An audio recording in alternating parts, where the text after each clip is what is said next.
inch for your T to lay on float walls while still meeting code. For your two perpendicular fixed walls, your T's will be cut tight to the wall regardless of angle width. On float walls, how do you cut border T's precisely to the required T length? For 7/8 inch angle, butt your override flange to the angle's edge. This way your end detail will not mar the wall. Cut just shy of the midpoint. If you're using item 7850, you can cut to the midpoint or even a 1/16 inch past. Now remember, if you switch over to our new 7850 angle, your T can extend a 1/4 inch beyond the hem for a little more breathing room while still leaving 3/4 inch float clearance. Seismic RX allows us to eliminate 2-inch wall angle and stabilizer bars as long as you use the Burke 2 or beam end retaining clip. The clip slips between the angle and the wall and will ultimately be screwed to the vertical angle once your grid is square. A framing screw placed into the center of this elongated slot allows the T to move 3/4 inch forwards or backwards in a seismic event. For your two perpendicular fixed T walls, butt your flange override to the angle as before, then cut to the far edge on the opposite side. If you are using 7850, adjust for the angle's extra 1/4 inch. Your T should be fully rested on the angle while gently touching the vertical hem of the angle. These fixed T placements are by code, traditionally pop riveted into place. But who wants to see pop rivets? With the Seismic RX, there is approval for using the Burke 2 for fixed T locations, provided you install a framing screw through the locking circular hole as shown here. Remember, both float walls and fixed walls require screws through the Burke into the wall angle. Now, about wires. California code requires that all wires be tied with 3 wire wraps that occur within 1.5 inches of each other. It helps if you bend the wire up to make a handle to grab as you perform these tight wraps. This is a good tight California wrap. IBC code gives you a little more breathing room with 3 to 4 wire wraps in 3 inches.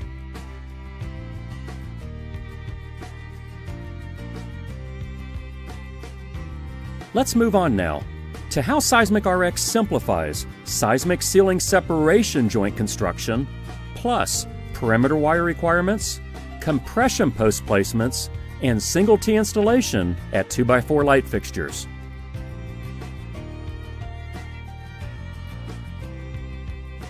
First, perimeter wires. Well, you still have to install those as you would traditionally per code.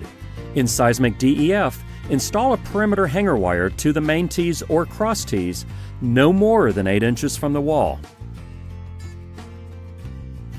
It is permissible to attach wire to a wall stud, provided you tie the T as close to the wall as possible while conforming to 1/6 plumb wire drop requirements.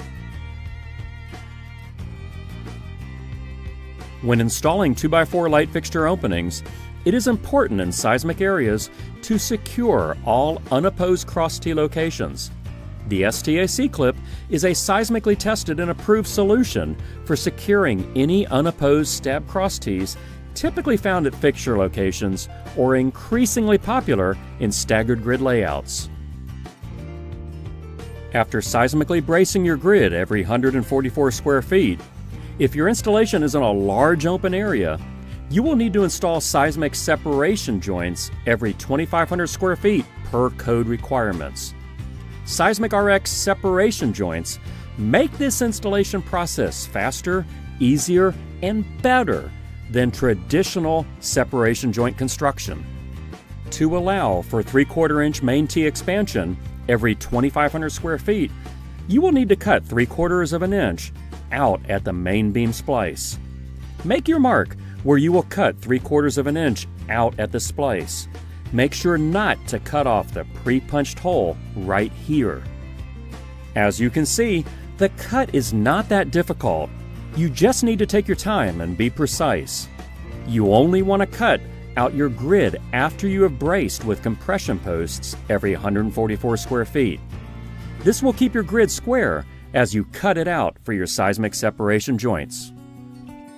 If you made your cuts right, you should have 3/4 inch clearance between both main tees now.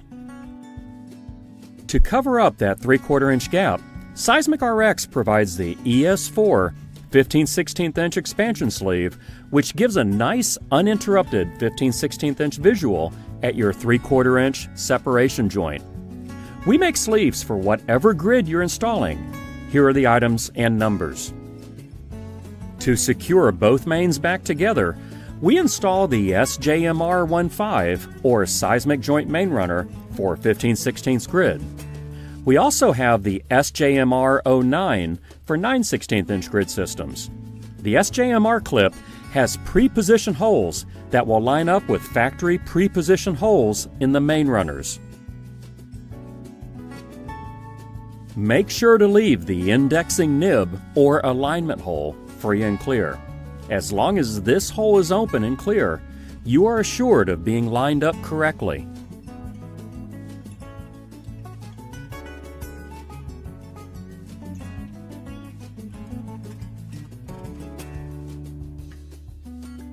In this 10,000 square foot RCP example, we have now secured all main runner splices with the Seismic RX separation joint.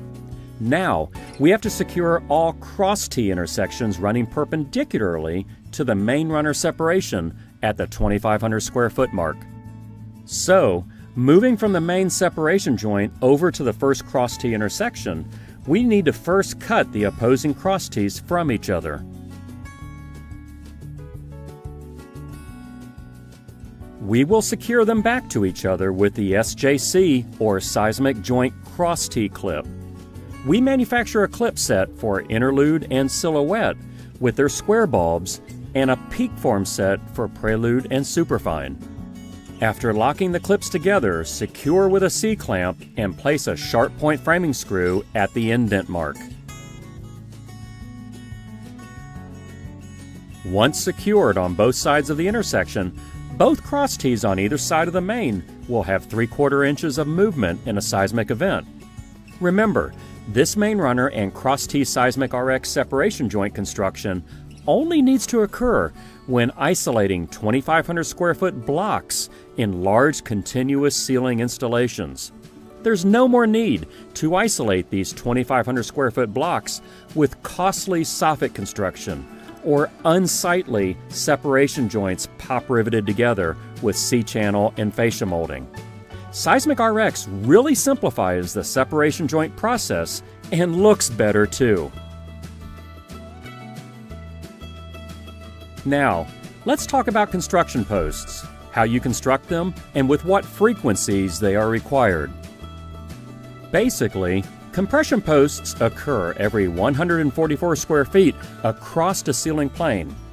If your room is less than 144 square feet, you shouldn't need to use a post. Starting out at your first corner, your first compression post cannot exceed 6 foot by 6 foot coming out of the corner and needs to fall at a main T to cross T intersection. After the installation of your first corner posts, you will locate additional posts every 12 feet in both directions throughout the remainder of your space. Make sure you're only screwing the post to the bulb of the grid, leaving the hanger wire holes open for tying your 4-way splay wires. After your compression post is installed, you will need to install 4 12-gauge splay wires equally arrayed in 4 directions from the post to structure. These diagonal wires can be no greater than 45 degrees. Each wire needs to be within 2 inches of the intersection and tight with no slack in it at all. After coming off your first corner with your first post, you will need to position another post every 12 feet in 2 directions along your 2 axes.